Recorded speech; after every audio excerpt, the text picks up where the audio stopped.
Hello students, welcome to my channel. So students, जैसा कि आप लोग जानते हैं कि मैं आपके बीए की लगातार सभी सब्जेक्ट की वीडियोस को अपलोड कर रही हूँ। और देखिए, बीए फर्स्ट सेमेस्टर में जो भी स्टूडेंट्स पॉलिटिकल साइंस पढ़ते हैं तो उन्हें ये भी पता होगा कि मेरे चैनल पर पॉलिटिकल साइंस की भी पूरी क्लास कराई जाती है, वो भी नोट्स के साथ। तो जैसा कि देखिए, हमने आपकी यूनिट्स पढ़ रहे हैं और आपका जो पॉलिटिकल साइंस का टाइटल है, पेपर का जो नाम है वो है भारतीय राष्ट्रीय आंदोलन एवं भारत का संविधान। यही आपको पढ़ना है, जिसमें हम आज की वीडियो में पढ़ने वाले हैं यूनिट नंबर 2। देखिए, हमने इसकी आगे की यूनिट्स को भी पूरा पढ़ रखा है। यूनिट नंबर 2 बाकी था, तो इस पर बहुत ज़्यादा स्टूडेंट्स के कमेंट आ रहे थे, रिक्वेस्ट थी कि मैम यूनिट नंबर 2 भी करवा दीजिए। तो इसलिए आज की वीडियो में मैं यूनिट नंबर 2 आपका करवाने वाली हूँ। तो देखिए, आपका यूनिट नंबर 2 है संवैधानिक विकास के चरण, संविधान सभा का निर्माण, भारतीय संविधान का दर्शन और नागरिकता। ये टॉपिक हैं आपके यूनिट नंबर 2 के, जो आपको पढ़ना है। तो देखिए, आज की वीडियो में हम सिर्फ पढ़ने वाले हैं संवैधानिक विकास के चरण को, क्योंकि एक वीडियो में हम एक ही टॉपिक को कवर करेंगे। सारे टॉपिक को कवर करने के चक्कर में वीडियो घंटों का बन जाएगा और इससे आपको भी पढ़ने में प्रॉब्लम होगी। तो इसलिए सिर्फ अभी एक टॉपिक को कवर करेंगे, बाकी की ये टॉपिक हम नेक्स्ट वीडियो में कवर करेंगे। तो जैसा कि आप अपना टॉपिक देख सकते हैं, क्या है, संवैधानिक विकास के चरण। यानी कि संविधान, तो आप जानते हैं कि संविधान क्या है। संविधान एक देश का लिखित कानून होता है कि, और उसमें ये लिखा होता है कि किस तरह देश को चलाया जाएगा। उसमें पूरा कानून लिखा होता है हर क्षेत्र में, जैसे कि लोकसभा, राज्यसभा, विधान परिषद, जो भी सारी चीज़ें, विधायिका, कार्यपालिका, व्यवस्थापिका, सारी चीज़ें किस तरह से कार्य करेंगी, कितने सदस्य होंगे, हर एक चीज़, मतलब देश से रिलेटेड हर एक चीज़ को संविधान के अंदर लिखा जाता है और उसी के द्वारा मतलब शासन किया जाता है, राज्य को चलाया जाता है। तो आपका ये जो टॉपिक है संवैधानिक विकास के चरण, यानी कि जो हमारा संविधान है भारत का, उसका विकास कैसे हुआ, उसके क्या क्या चरण रहे हैं और किस तरह से हमारे भारत का संविधान बना और किस तरह से धीरे धीरे इसका विकास हुआ। और आज जो हमारा संविधान बना हुआ है, जो कि आप लोग जानते हैं कि 26 जनवरी 1950 को हमारा संविधान लागू हुआ था, तो किस तरह से संविधान का विकास हुआ, वो सारी चीज़ें हम आज एकदम स्टार्ट से पूरा पढ़ेंगे। तो जैसा देखिए, पहले टाइम की अगर हम बात करें, बहुत पहले टाइम की, तो संविधान नहीं होता था, क्योंकि देखिए पहले टाइम में राजा होते थे, तो वही लोग जो बोल दिया करते थे, जो आदेश दे दिया करते थे अपने मंत्रियों को अपने दरबार के अंदर, वही कानून हो जाता था और उन्हीं का पालन करना होता था। लेकिन देखिए, जब हमारे भारत में अंग्रेज आए, तो आप लोगों को पता है कि अंग्रेज सबसे पहले यहाँ पर व्यापार करने के ही नियत से आए थे कि हम यहाँ पर व्यापार करेंगे। और जब सबसे पहले अंग्रेज यहाँ पर आए, तो यहाँ पर जहांगीर की हुकूमत थी। जहांगीर शासक था, मुगल वंश का जो शासक था जहांगीर, उसी के टाइम में अंग्रेज यहाँ पर आए थे और उन्होंने व्यापार करने की आज्ञा मांगी थी और जहांगीर ने आज्ञा दे दी। तो ईस्ट इंडिया कंपनी को यहाँ पर उन्होंने बनाया, ईस्ट इंडिया कंपनी के द्वारा व्यापार करते थे और किस तरह धीरे धीरे वो इस सिर्फ एक कंपनी से पूरे हमारे भारत पर कब्जा कर लेते हैं और यहाँ पर अपना शासन स्थापित कर लेते हैं। जब वो लोग यहाँ पर अपना शासन स्थापित करने का पूरा प्लान बनाते हैं, तब उन्होंने सबसे पहला एक लिखित कानून प्रस्तुत किया, जो कि 1773 ईस्वी में आया, रेगुलेटिंग एक्ट, जो सबसे पहला एक लिखित कानून था, जो अंग्रेजों के द्वारा इस कानून को पारित किया गया था। तो यहीं से एक संविधान की शुरुआत होती है। सबसे पहला चरण यही है, रेगुलेटिंग एक्ट 1773। तो देखिए, सन 1773 का जो रेगुलेटिंग एक्ट है, वो एक ब्रिटिश इंडिया कंपनी की गतिविधियों से संबंधित पहला एक संसदीय कानून था, यानी कि एकदम पहला अभी एक कानून था। और देखिए, ईस्ट इंडिया कंपनी की जो गतिविधियां थी, उनको ब्रिटिश सरकार के निगरानी में लेकर आना था कि ईस्ट इंडिया कंपनी जो भी कार्य कर रही है वो ब्रिटिश सरकार की निगरानी में हो, और ये पहला लिखित कानून था। इस अधिनियम के द्वारा जो बंगाल के गवर्नर थे, गवर्नर को बंगाल का गवर्नर जनरल कहा जाने लगा। इस अधिनियम में ये भी पारित हुआ, ये भी लिखा गया कि बंगाल का जो गवर्नर है उसको आज से बंगाल का गवर्नर जनरल के नाम से जाना जाएगा और उसकी सहायता के लिए गवर्नर जनरल के साथ मिलकर कार्य करने के लिए, उसकी हेल्प करने के लिए 4 और सदस्यों का गठन किया गया जो गवर्नर जनरल के साथ मिलकर उसके कामों में उसकी सहायता करते थे। और देखिए उसी के साथ साथ जो मद्रास और मुंबई, यानी पहले नाम था बम्बई, तो मद्रास और बम्बई के जो गवर्नर थे उनको भी बंगाल के गवर्नर जनरल के अधीन कर दिया गया। यानी कि बंगाल का जो गवर्नर जनरल होगा वही इन दोनों की भी प्रेसिडेंसियों को संभालेगा। यहाँ का जो सारा काम होगा वो गवर्नर जनरल, जो बंगाल का गवर्नर जनरल होगा, इन्हीं के अंडर में यहाँ के गवर्नर भी क्या है, कार्य करेंगे। तो बंगाल के गवर्नर जनरल के अंडर में मुंबई और मद्रास की प्रेसिडेंसी को भी कर दिया गया था। तो ये सबसे पहला एक्ट था 1773 का। और देखिए इसमें बंगाल का पहला गवर्नर जनरल जो बना वो था लॉर्ड वारेन हेस्टिंगसन। यानी कि जब बंगाल के गवर्नर को गवर्नर जनरल के नाम में बदल दिया गया तो पहला governor general Lord Warren Hastings था। इस नाम को याद रखिएगा, एग्जाम में पूछा जा सकता है। और देखिए बंगाल में एक सुप्रीम कोर्ट की भी स्थापना की गई रेगुलेटिंग एक्ट के तहत। देखिए बंगाल में सुप्रीम कोर्ट की स्थापना की गई जिसमें अपील के जितने भी क्षेत्राधिकार शामिल थे उनके सभी मामलों का निवारण और उनकी मांग की जा सकती थी। और देखिए इस सुप्रीम कोर्ट में एक मुख्य न्यायाधीश होता था और 3 अन्य न्यायाधीश होते थे। अब देखिए अगला एक्ट है पिट्स इंडिया एक्ट 1784। तो देखिए पिट्स इंडिया एक्ट जो था इसका नाम उस टाइम ब्रिटेन में जो तत्कालीन उस टाइम प्रधानमंत्री थे उनका नाम था विलियम पिट। तो उन्हीं के नाम पर इस एक्ट का नाम पिट्स इंडिया एक्ट रखा गया। और देखिए इस एक्ट को ईस्ट इंडिया कंपनी अधिनियम 1784 भी कहा जाता था। रेगुलेटिंग एक्ट के बाद ईस्ट इंडिया एक्ट 1784 लेकर आया गया। और देखिए रेगुलेटिंग एक्ट में जो भी चीजें मतलब नहीं थी, जो भी खामियां, जो भी कमी रह गई थी रेगुलेटिंग एक्ट में, उन्हीं कमियों को दूर करने के लिए पिट्स इंडिया एक्ट को पारित किया गया था, इसको बनाया गया था। देखिए कंपनी पर ब्रिटिश संसद का नियंत्रण करने के लिए जो ईस्ट इंडिया कंपनी थी उस पर पूरा नियंत्रण हो गया था ब्रिटिश संसद का, और उस पर नियंत्रण करने के लिए पिट्स इंडिया एक्ट को लाया गया। और परिषद की जो संख्या 4 थी, अभी हमने ऊपर देखा था कि गवर्नर जनरल के साथ 4 सदस्यों का गठन किया गया था जो उसके कार्यों में हेल्प करते थे। तो पिट्स इंडिया एक्ट में उनकी संख्या 4 से घटाकर 3 कर दी गई थी और बोर्ड ऑफ कंट्रोल की भी स्थापना की गई। गवर्नर जनरल उनकी परिषद बोर्ड ऑफ कंट्रोल की अनुमति के बिना कोई युद्ध अथवा संधि नहीं कर सकेगा। यानी कि जो बंगाल का गवर्नर जनरल था वो बोर्ड ऑफ कंट्रोल की परमिशन के बिना कोई युद्ध या फिर किसी से भी कोई संधि नहीं कर सकता था। उसके बाद देखिए 1786 के अनुसार एक और देखिए पिट्स इंडिया एक्ट को थोड़ा सा अपडेट करके 1786 में लेकर आया गया। तो इसके अनुसार परिषद के निर्णय को रद्द करने तथा अपने निर्णय को लागू करने की शक्तियां गवर्नर जनरल को मिल गईं। ध्यान दीजिएगा यहाँ पर जब भी गवर्नर जनरल की बात आ रही है तो यहाँ पे बंगाल का गवर्नर जनरल।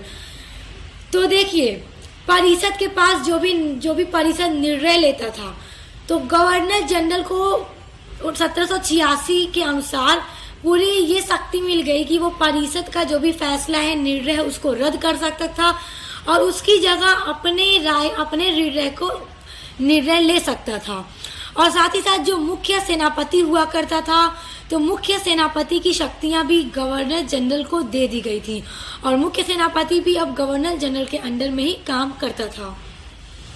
उसके बाद आया 1813 का चार्टर अधिनियम। देखिए ये सभी अंग्रेजों के द्वारा पारित किया जा रहा था, नए नए अधिनियम बनाए जा रहे थे। पहले तो कंपनी थी और कंपनी के द्वारा ही ये सारी चीजें की जा रही थी। तो देखिए ईस्ट इंडिया कंपनी का जो व्यापारिक एकाधिकार था तो 1813 का जो चार्टर अधिनियम था उसके द्वारा उसका व्यापारिक अधिकार खत्म कर दिया गया।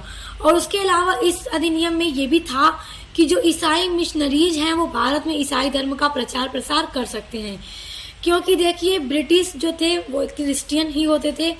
तो मतलब इस चार्टर में ये भी लिखा गया कि ईसाई भारत में अपने धर्म का पूरा प्रचार प्रसार करेंगे ताकि ईसाई धर्म को लोग अपना सकें। अब देखिए उसके बाद जो अधिनियम आया 1833 का चार्टर अधिनियम। देखिए जो कंपनी थी ईस्ट इंडिया कंपनी, उसका जो व्यापारिक अधिकार था पूर्णतः समाप्त कर दिया गया।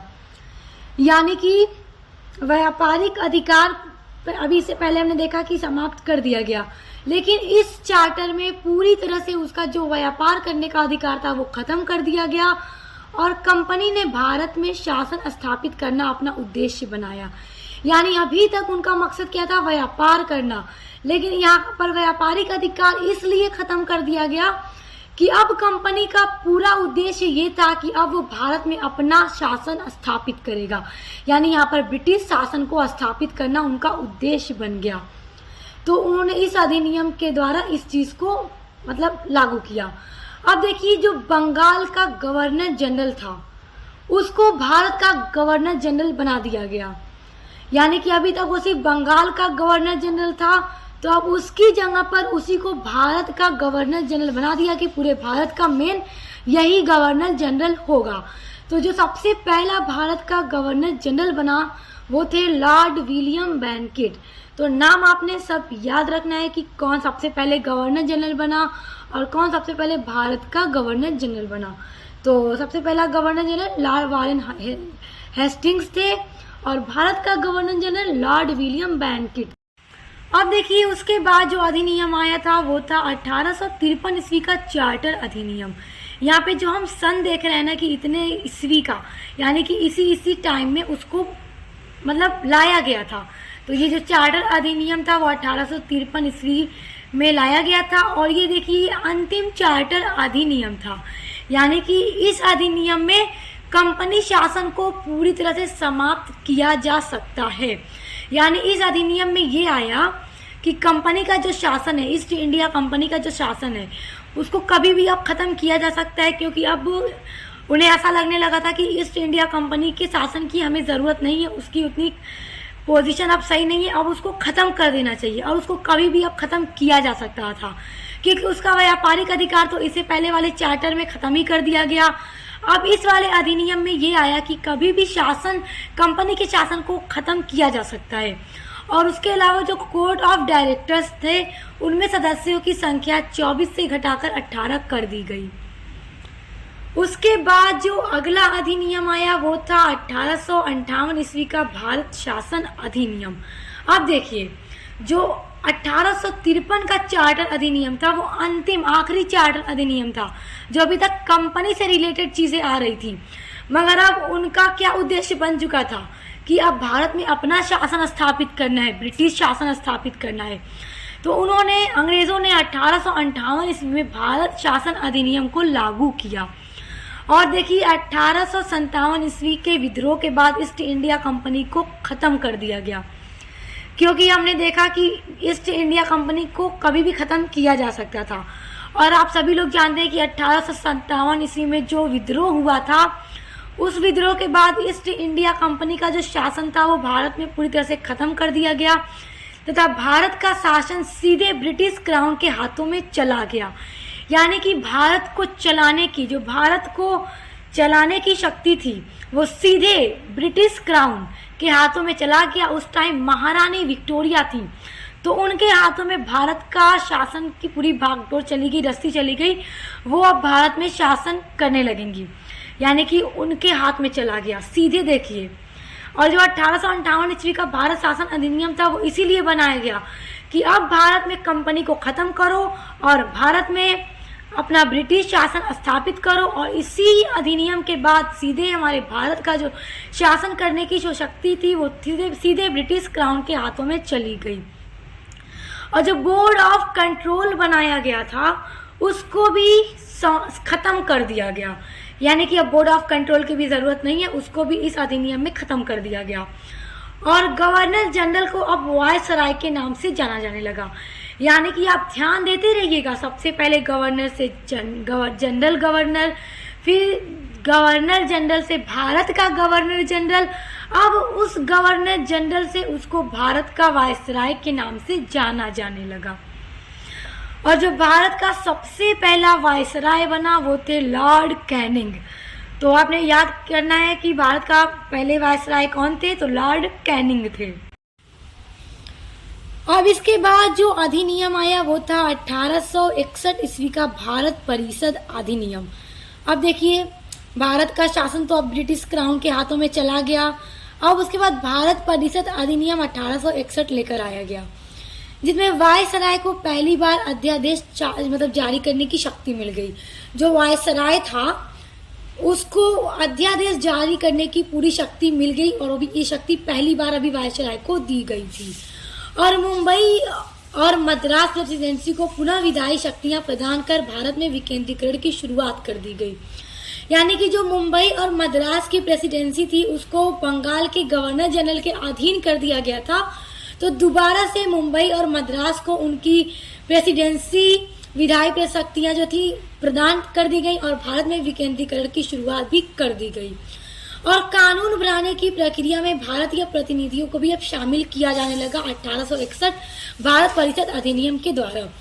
देखिए, अब ऐसा क्यों किया जाने लगा, अंग्रेजों ने ये क्यों बनाया कि जो भारत में कानून बनाने की प्रक्रिया थी, जो अलग अलग वो लोग अधिनियम को रोज लागू करते थे, तो आखिर इसमें भारतीय प्रतिनिधि को शामिल क्यों किया गया। देखिए, क्योंकि जब अंग्रेज कोई भी कानून लागू करते थे तो जो भारतीय लोग थे उस पर सीधे आंदोलन करने लगते थे, विद्रोह करने लगते थे। क्योंकि जाहिर सी बात है, जिसका देश होगा और इसमें आगे कोई और शासन करेगा तो कोई भी आंदोलन करेगा। तो भारतीय लोग आंदोलन और विद्रोह करना शुरू कर देते थे। तो इसलिए अंग्रेजों ने क्या किया कि कानून तो खुद ही बनाएंगे मगर उसमें भारतीयों को भी शामिल करने लगे, ताकि भारतीय लोग विद्रोह या फिर आंदोलन न कर सकें। तो मतलब देखिए किस किस तरह से उन्होंने हमारे भारत को अपने अंडर में ले लिया, अपना पूरा शासन स्थापित कर लिया, और नए नए तरीके भी बनाने लगे कि भारतीयों को बैठाएंगे कानून बनाने की प्रक्रिया में तो लोग आंदोलन नहीं करेंगे। उसके बाद आया शाही उपाधि अधिनियम 1876। अब इसमें देखिए क्या हुआ। देखिए, महारानी विक्टोरिया को भारत की सम्राटनी घोषित कर दिया गया, यानी कि उनको उपाधि मिल गई, शाही उपाधि महारानी विक्टोरिया को दे दी गई। क्योंकि भारत को चलाने की शक्ति तो उनके हाथ में जा चुकी थी, मगर 1876 में जो शाही उपाधि अधिनियम आया उसमें यह भी घोषित कर दिया गया कि महारानी विक्टोरिया भारत की सम्राटनी है। उसके बाद जो अगला अधिनियम आया वो था 1892 ईस्वी का भारत परिषद अधिनियम, और इस अधिनियम में वायसराय की जो कार्यकारी परिषद में एक सदस्य और बढ़ा दिया गया। देखिए, ये परिषद अधिनियम इसलिए लेकर आया गया ताकि जो भी कार्य करने की जो भी शक्तियां थी वायसराय की, और जो भी चीजें थी कि कार्य और अच्छे ढंग से किया जा सके, तो इसलिए परिषद में सदस्यों की संख्या बढ़ा दी गई, और इसमें अतिरिक्त और भी सदस्य बढ़ाए गए ताकि काम को आसानी से अच्छे से किया जाए। अब देखिए, इसी में है कि अतिरिक्त सदस्यों को प्रश्न पूछने का भी अधिकार मिल गया। जो परिषद में सदस्यों की संख्या बढ़ा दी गई तो उनको प्रश्न पूछने का भी अधिकार मिल गया किसी भी कार्य को लेकर के, और वार्षिक बजट का ब्यौरा पेश किया जाने लगा। यानी कि वार्षिक जो बजट है, कितना किसमें खर्चा आ रहा है, सारी चीजें वगैरह वगैरह, उनका ब्यौरा भी अब इस अधिनियम के द्वारा पेश होने लगा। अब देखिए, इसके बाद जो अधिनियम आया वो था भारत परिषद अधिनियम 1909। देखिए, 1909 में भारत परिषद अधिनियम आया, और इस भारत परिषद अधिनियम 1909 को मार्ले मिंटो सुधार के नाम से भी जाना जाता है। देखिए, जो लॉर्ड मार्ले थे वो इंग्लैंड में भारत सचिव थे, और लॉर्ड मिंटो भारत में वायसराय थे।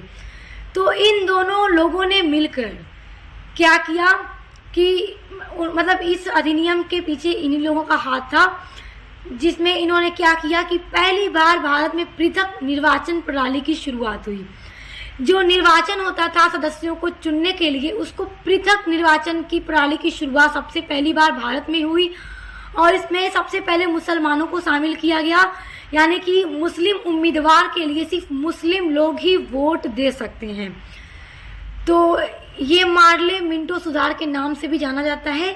तो इसीलिए देखिए भारत में सांप्रदायिकता का जनक लॉर्ड मिंटो को कहा जाता है।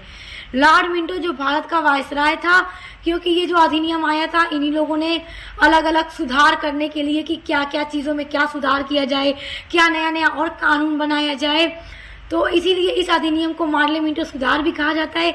और जो लॉर्ड मिंटो थे मतलब उन्हीं के द्वारा ये निर्वाचन प्रणाली बनाई गई थी जिसमें मुस्लिम उम्मीदवारों के लिए सिर्फ मुस्लिम लोग ही वोट दे सकते थे।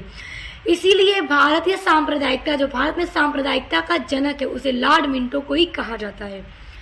और देखिए गवर्नर जनरल की कार्यकारी में पहली बार भारतीयों को प्रतिनिधित्व मिला, यानी कि जो गवर्नर जनरल होते थे उनके कार्यकारी में, उनके कामों में सब पहली बार भारतीयों को भी शामिल किया गया कि भारतीय भी इसमें अब कार्य कर सकते हैं।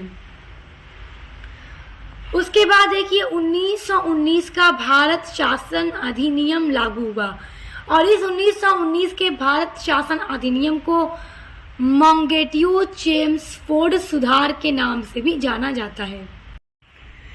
देखिए इस अधिनियम को जब लागू किया गया 1919 का भारत शासन अधिनियम, तो इसमें सबसे पहले भारत में महिलाओं को मतलब वोट देने का अधिकार मिला, यानी कि पहली बार भारत में औरतों को भी वोट देने का अधिकार दिया गया। और देखिए केंद्र में द्विनात्मक व्यवस्था की भी स्थापना शुरू हुई, यानी कि देखिए राज्य परिषद केंद्रीय विधानसभा का निर्माण हुआ, जो कि आप समझ सकते हैं इस तरह की जैसे लोकसभा और राज्यसभा है ना वर्तमान में हमारे भारत में, तो उसी तरह 1919 के शासन अधिनियम के द्वारा राज्य परिषद जो वर्तमान में राज्यसभा और केंद्रीय विधानसभा का निर्माण हुआ, जो कि वर्तमान में लोकसभा है। तो देखिए अभी तक इससे पहले जैसे राज्य परिषद और केंद्रीय विधानसभा की व्यवस्था नहीं थी, लेकिन अंग्रेजों द्वारा 1919 का जब शासन अधिनियम लागू किया गया तो इसमें ये इस तरह की व्यवस्था का निर्माण हुआ और प्रांतों में द्वैत शासन प्रणाली की शुरुआत हुई। जैसे देख सकते हैं कि केंद्र सरकार राज्य सरकार है, उसी तरह प्रांतों में द्वैत शासन की प्रणाली की शुरुआत हुई। और देखिए प्रत्यक्ष निर्वाचन व्यवस्था का भी पहली बार भारत में व्यवस्था हुई। प्रत्यक्ष निर्वाचन का ये मतलब कि देखिए अभी तक इससे पहले मान लीजिए जो मेन पद पे कोई सचिव है जो भी है, अगर उसने कह दिया कि तुम इस पद पे हो तो बस वो हो जाता था उसी पद पे, मतलब अप्रत्यक्ष निर्वाचन हो जाता था। लेकिन 1919 के अधिनियम के बाद प्रत्यक्ष निर्वाचन की व्यवस्था शुरू हुई, जिसमें सभी के सामने लोगों का निर्वाचन किया जाता था, सबके सामने लोगों को चुना जाता था अलग अलग पद के लिए। और देखिए 1919 के अधिनियम में ही, शासन अधिनियम में ही संघ लोक सेवा आयोग का भी गठन का प्रावधान किया गया। जो यूपीएससी होता है ना, यूपीएससी सिविल सेवा का जो एग्जाम होता है, तो उसका गठन भी पहली बार भारत में किया गया। और यूपीएससी का गठन ली आयोग की सिफारिश पर 1926 में किया गया। और यूपीएससी का जो प्रथम अध्यक्ष था वो रॉस बार्कर था। और हमारे भारत में जो सबसे पहले आईएएस ऑफिसर बने वो थे सत्येंद्र नाथ टैगोर। रविन्द्रनाथ टैगोर के बड़े भाई थे सत्येंद्र नाथ टैगोर, जो हमारे भारत के सबसे पहले आईएएस ऑफिसर बने थे। उसके बाद देखिए अगला जो अधिनियम आया, भारत सरकार अधिनियम 1935। तो सुरेश देखिए ये जो अधिनियम आया, इसमें आप देखिए अंग्रेजों ने धीरे धीरे इस तरह से अधिनियम बनाते बनाते, लागू करते करते, मतलब इस तरह सुधार करते करते नया नया कानून बनाते गए और अब वो लोग 1935 में एक भारत सरकार अधिनियम को लागू किया। और जिस तरह जैसे हमारे भारत में आज संविधान है जिसमें अनुच्छेद है, अनुसूचियां हैं, उसी तरह ये अंग्रेजों द्वारा बनाया गया ऐसा अधिनियम था जिसमें 321 अनुच्छेद थे, 10 अनुसूचियां और 14 भाग थे। और पहली बार भारत में अखिल भारतीय संघ की भी स्थापना की गई। तो ये जो अखिल भारतीय संघ की स्थापना करने का प्रयास किया गया था 1935 के अधिनियम में, तो देखिए यह 11 ब्रिटिश प्रांतों से मिलकर, 4 चीफ कमिश्नर के क्षेत्रों से मिलकर और देसी रियासतों से मिलकर बनना था, लेकिन रियासतों ने इनकार कर दिया। अब समझिए यहाँ पे क्या बात हो रही है। 11 ब्रिटिश प्रांत जो हमारा भारत है। तो जब यहाँ पर ब्रिटिश शासन था तो ऐसा नहीं है कि पूरे भारत के हर एक क्षेत्र पे, हर एक राज्य पे ही ब्रिटिश शासन था। बहुत सारे ऐसे क्षेत्र थे, ऐसे राज्य थे जो स्वतंत्र तब भी थे जब यहाँ पर ब्रिटिश शासन था, तब भी वो राज्य जो क्षेत्र थे अपने आप में स्वतंत्र थे, ब्रिटिश के अंडर में नहीं थे। तो इसीलिए जो पहली बार अखिल भारतीय संघ की स्थापना हुई, इसमें 11 ब्रिटिश प्रांत को मिलना था, शामिल होना था। और देशी रियासतें वो थी जो जिस पर ब्रिटिश शासन नहीं था हमारे भारत में। जैसे आप हैदराबाद को देख सकते हैं, कश्मीर को देख सकते हैं। ये सारे जो थे वो स्वतंत्र राज्य थे जो जिन पर ब्रिटिश संसद का मतलब ब्रिटिश सरकार का अधिकार नहीं था। तो इन्हीं से मिलकर ये संघ बनना था, लेकिन जो देशी रियासतें थी उन्होंने इससे इनकार कर दिया। और देखिए प्रांतों में जो द्वैध शासन की स्थापना की गई थी, इसके पहले वाले 1919 के भारत शासन अधिनियम में हमने देखा कि प्रांतों में द्वैध शासन की स्थापना की गई थी। तो उसकी भी स्थापना को समाप्त कर दिया गया और उन्हें स्वायत्त सत्ता दिया गया। और मतलब प्रांतों में तो द्वैध शासन को खत्म कर दिया गया और केंद्र में द्वैध शासन की शुरुआत अब हो चुकी थी। और केंद्र और राज्यों में पहली बार शक्तियों का विभाजन हुआ। जैसे देखिए राज्यसभा लोकसभा अलग है, जैसे कि केंद्र सरकार राज्य सरकार होती है, तो उसी तरह 1935 के भारत सरकार अधिनियम के द्वारा केंद्र सरकार की जो शक्तियां थी और राज्य सरकार की जो शक्तियां थी उनका विभाजन कर दिया गया कि मतलब राज्य को ये अपने अलग होंगे। जैसे आज के टाइम में मुख्यमंत्री राज्य को संभालते हैं और राज्य की सारी शक्तियां उन्हीं में निहित होती हैं। और केंद्र में जैसे प्रधानमंत्री होते हैं जो पूरे भारत के शासन की शक्ति उनके हाथ में होती है। तो उसी तरह पहली बार भारत सरकार अधिनियम 1935 के द्वारा केंद्र और राज्य की शक्तियों को अलग अलग कर दिया गया। तो इस तरह आप देख सकते हैं ये सारी चीजें आज भी हमारे भारत में हैं। तो बहुत सारी चीजें मतलब अंग्रेजों के द्वारा बनाए गए अधिनियम से भी हमारे संविधान में ली गई हैं। अब देखिए 1858 ईस्वी द्वारा स्थापित भारत शासन अधिनियम का अंत, यानी कि जो 1858 ईस्वी द्वारा स्थापित अधिनियम था, जो अभी हमने पीछे पढ़ा है 1858 ईस्वी का शासन अधिनियम, जिसमें भारत परिषद अधिनियम था, वो सभी का सभी का अंत कर दिया गया। मतलब अब उनके अनुसार जो भी शासन बनाए गए थे, जो भी चीजें लागू की गई थी, अब उनको पूरी तरह से इस अधिनियम में समाप्त कर दिया गया था। और देखिए भारत में मुद्रा नियंत्रण यानी जो करेंसी थी उस पर नियंत्रण करने और उस साख के विस्तार के लिए साख विस्तार के लिए भारत में रिजर्व बैंक की स्थापना की गई और 1 अप्रैल 1935 को इसकी स्थापना की गई थी। और देखिए बर्मा को भी भारत से अलग कर दिया गया, यानी अभी तक बर्मा को भारत का ही भाग माना जाता था, लेकिन इस अधिनियम को जब लागू किया गया तो ये कहा गया कि बर्मा जो है, जो आज के टाइम में म्यांमार इसका न्यू नेम है, तो उसको भारत से अलग कर दिया गया कि ये भारत का हिस्सा नहीं है। तो ये सारे अधिनियम थे 1935 भारत सरकार के अंदर, जो कि आई होप आप समझ गए होंगे। अब देखिए अगला आ जाता है अधिनियम भारतीय स्वतंत्रता अधिनियम 1947।